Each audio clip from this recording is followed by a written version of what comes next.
November 19th, Stillwater, Oklahoma. Everyone has bad races, guys, even me.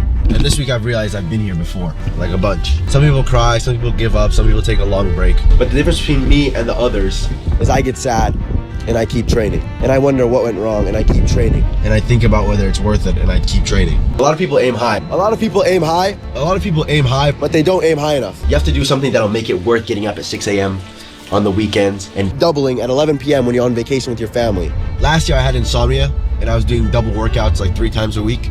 I'd wake up at 2 a.m. and just be wide awake, couldn't sleep. Right now, I'm living in Texas, 110 miles a week alone on the treadmill, flying to Tennessee for workouts, sleeping on a couch when I'm there. Flying across the country for races, no treatment, no teammates. Does that make sense to you? This all started off as a daydream in my math class my sophomore year of high school, before I even broke 6 minutes in a mile. But if you're not gonna believe in yourself, then who is? All-American. November 19th, Stillwater, Oklahoma.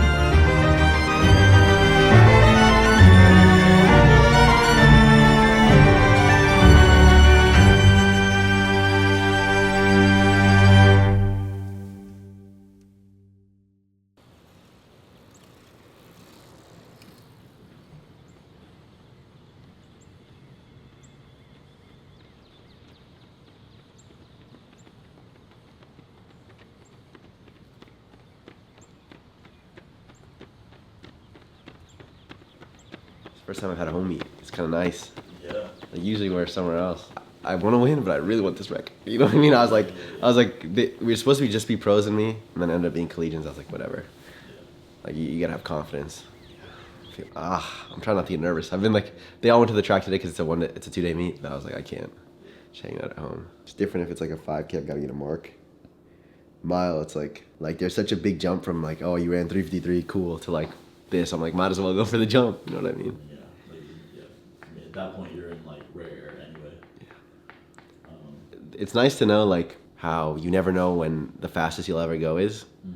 This is the fastest I'll ever run a mile. You know what I mean? I'm like, I'm gonna go up in distance. I probably won't do another one. This is the fastest. I'm excited. Like, let's leave it all out there. You know what I mean? Right. Which is cool.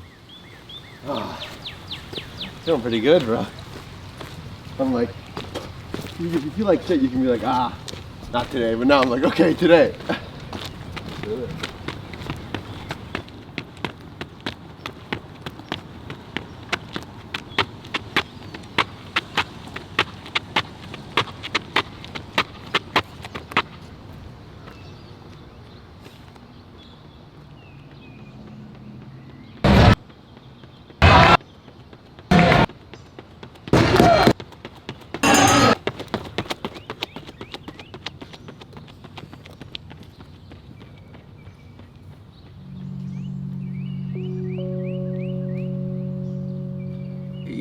Yeah, I've got no furniture or anything. That's the thing. If you think that's a good look, I mean, it's beyond minimalist, bro. It says, you might love this, I've got a sauna. And that's a portable sauna. It's gonna look like I'm a crazy person. When I was at Texas, I remember they talked about, there was like some Kenyan who was like, you can't live like a king and expect to race like a warrior. So he like slept on like crappy stuff and crummy house. I remember thinking, that's so stupid. I'm like, that's what I'm doing now, dude. You hunch over and just steam hits your face. It's probably bad for you. But I'm like, ugh. It works though. Like my heart rate will get pretty high. So I'm like, okay, if desperate times, we can't get into the other sauna that's closed for holidays. I'm like, okay, put on 2 layers of pants, hoodie, hunch over, towel over my head. It's been a little while. Things are better now than they were earlier. I want to live somewhere for a while. You know what I mean? I've been moving. I'm like, damn. What is it? 6 more weeks and I'll be good. It doesn't matter, bro. It's all worth it. Mm-hmm. If the only thing you're living here is a sauna, but you went through 49 and doing something. Then you'll take care of it. I've already got the caption if I get this. Actually, no, I don't. But I got some options. I was gonna do as promised. I'm gonna do like my username is Yaseen, whatever, Abdalla. Is gone, I am what remains. Or I was gonna do something like range with a bunch of E's, or I was gonna, Red Bull gives you wings. If we were gonna announce, I was gonna do Bandit gives you range or something like that. I was like, that might be hard. Yaseen Abdalla is gone, I am what remains, or as promised. I'm like, those will be tough. As promised is tough. I mean, they're both Hyped. Even Sean McGorty, like one of our guys was talking to him. He's like, yeah, we're coming through 252. He's like, you know what I mean? And he's like pretty good. He was like, 252? I hope he gets his head around it tonight because I need to sit on him. I mean, if he doesn't go, I'll go. That's the thing. I'd never led a race until the Boston 3K. It felt like pretty good, but I was like something I was so not used to. But then there was like a moment, whatever, 400 in, no one's going. I'm like, I've got to go. I went. I was like, okay, I'll do that again if I have to. But obviously, ideally, you know, he goes, comes through 252, keeps going, fades a little last 50. You know what I mean? Little photo finish. That'd be nice.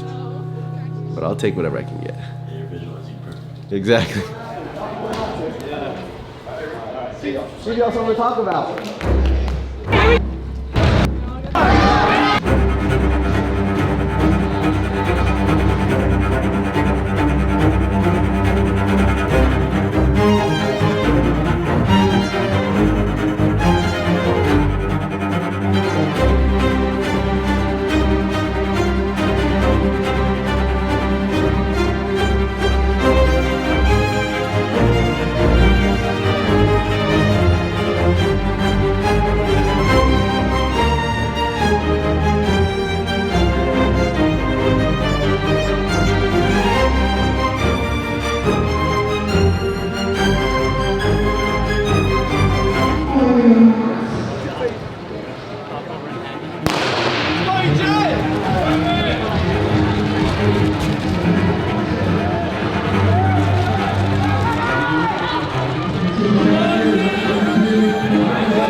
Yeah, no matter how deep into running I get, it's a lot of reminders that this, you know, no matter how good you are, the same rules still apply. So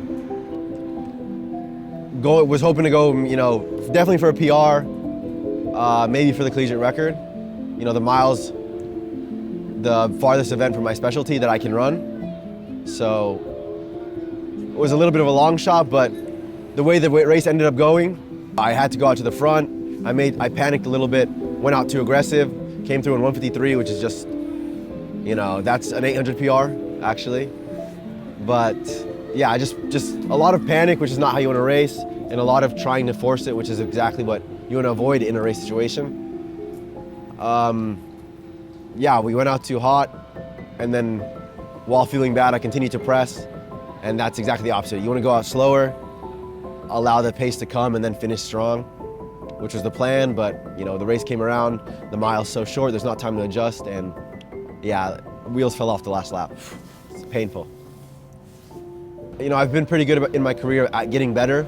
That's probably the thing I'm most proud of. But with that comes, you know, the stuff I wanted to do this year I've been hoping for 2-3 years. So it's beyond the point of excitement and more like, oh, finally. I used to get excited about chasing collegiate records. Now it's like, if I don't get it, you know, after that race I was pretty down in the dumps, you know, to put it lightly. And I'm good about resetting, so it only lasted a day, but you know, for a day it was pretty tough. Which is, you know, still a 2-second PR, it's crazy. After PRing, you know, poor execution, not ideal race conditions, et cetera, et cetera. And I still PR by like 2.5 seconds, something like that. And you would have thought I went 4:15 the way I was acting after the race. If you want to get better and the stakes get higher and the expectations get higher, your scale's gonna be off, you know. If you want to drop 10 seconds in the mile, you should be proud to drop 2, but you won't be able to. You want to drop 5, you won't be able to be proud, which is, I guess, what I've signed up for.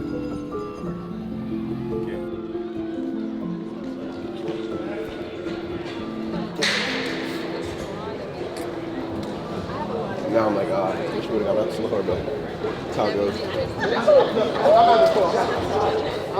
like no other way to try it.